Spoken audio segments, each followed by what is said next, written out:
Good morning students, how are you. आज हम कक्षा 6 में हिंदी विषय में चैप्टर नंबर 2 एक जगत एक लोक जो हमारी कविता है उस पर हम चर्चा करते हैं।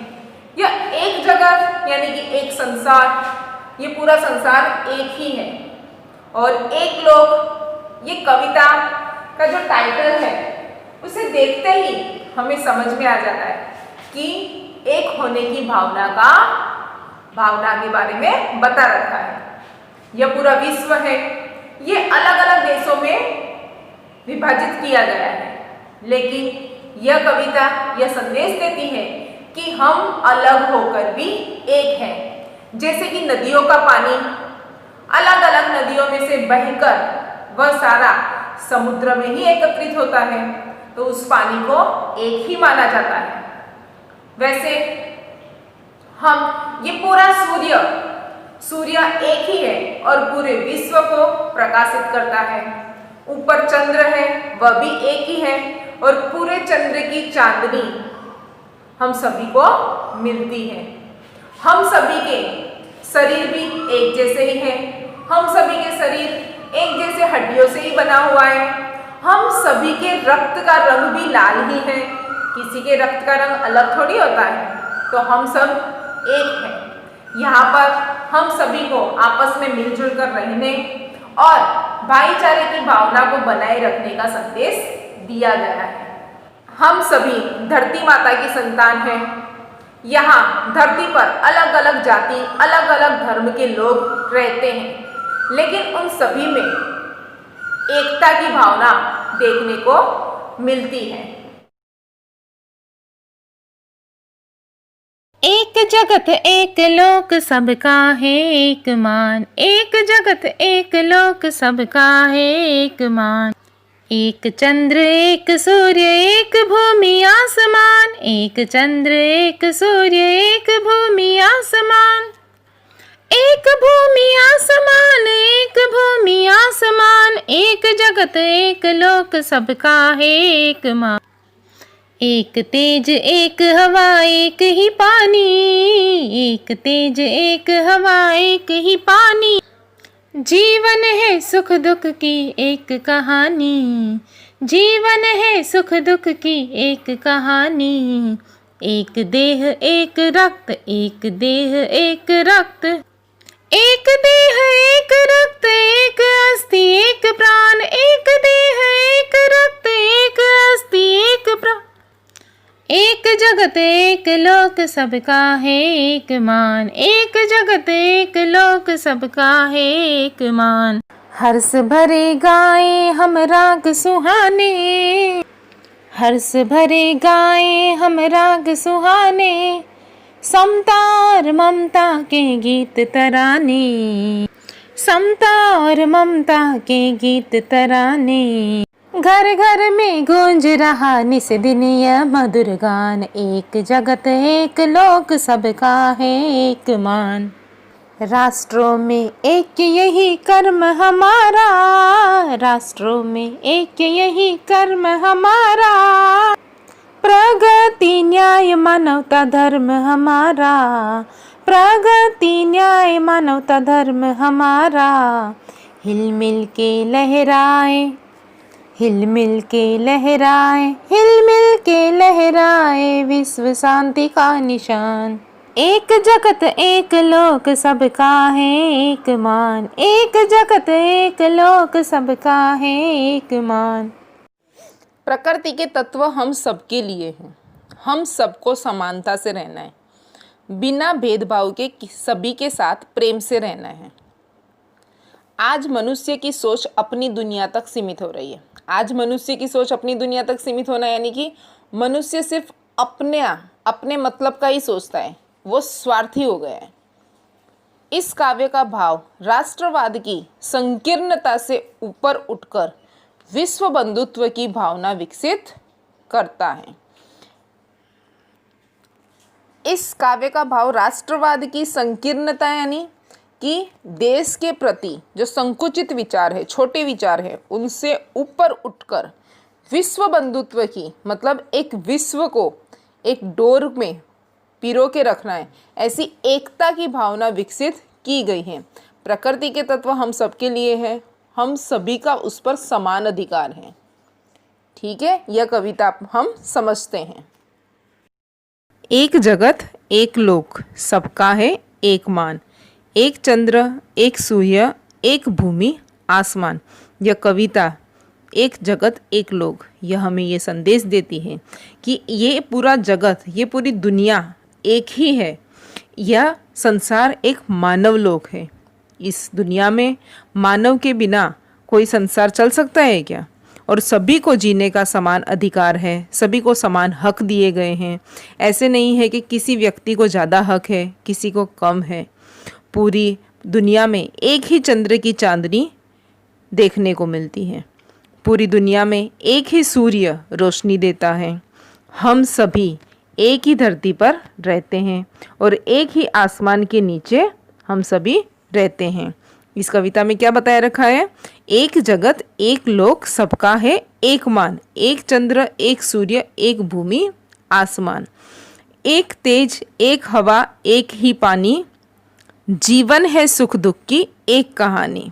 कविता में ऐसे दे रखा है कि पूरे विश्व में एक ही तरह की हवा चल रही है और एक ही पानी हम सभी इस्तेमाल करते हैं। एक ही पानी मतलब कि नदियों का पानी अलग अलग दिशाओं से बहकर, नदियों के नाम कई होते हैं, जैसे गंगा जमुना सरस्वती, अलग अलग नदियों के हमने अलग अलग नाम दे रखे हैं, लेकिन उन सभी का पानी एक ही समुद्र में एकत्रित होता है।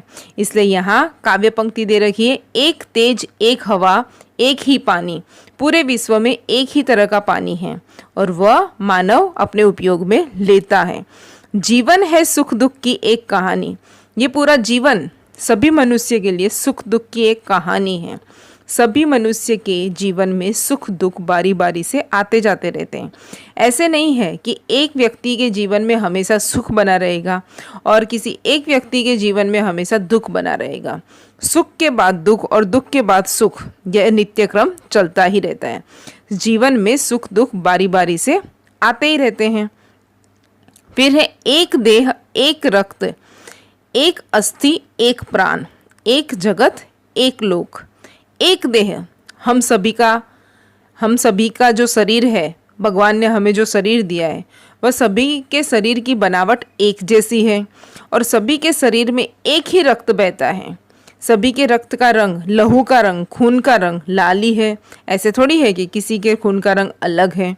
और सभी में एक ही तरह की अस्थियां हैं, ठीक है, और सभी में एक ही तरह का जीव है। भगवान ने सभी की बनावट एक जैसी की है, हमने नाम अलग अलग दे रखे हैं। बाकी सबका देह एक है, रक्त एक है, अस्थि एक है, प्राण भी एक है। एक जगत एक लोक।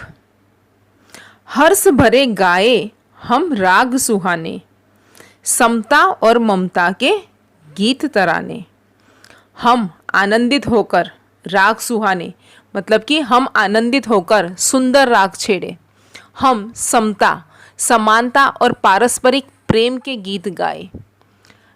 घर घर में गूंज रहा निसी दिन यह मधुर गान।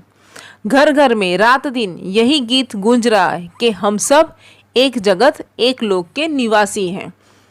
हमें कभी दूसरों के बारे में बदले की भावना नहीं रखनी चाहिए, कभी ऊंच नीच की भावना नहीं सोचनी चाहिए, गोरे काले की भावना नहीं सोचनी चाहिए। हमें सभी को जीने का हक है, हम सभी को समान हक मिले हुए हैं। तो हमें आनंदित होकर समता और ममता के गीत गाने चाहिए। पारस्परिक आपस में एक दूसरे से प्रेम बढ़ाना चाहिए। राष्ट्रों में ऐक्य यही कर्म हमारा। राष्ट्रों में यानी कि ऐक्य यही मतलब एकता की भावना लाना ही हमारा कर्म है, हमारा काम है। प्रगति न्याय मानवता धर्म हमारा। सबकी प्रगति हो, सबको न्याय मिले, सबके मानवता की रक्षा हो, यह हमारा धर्म है कि हम एकता लाए पूरे विश्व में और सबके प्रगति न्याय और मानवता की रक्षा हो, यह हमारा धर्म है।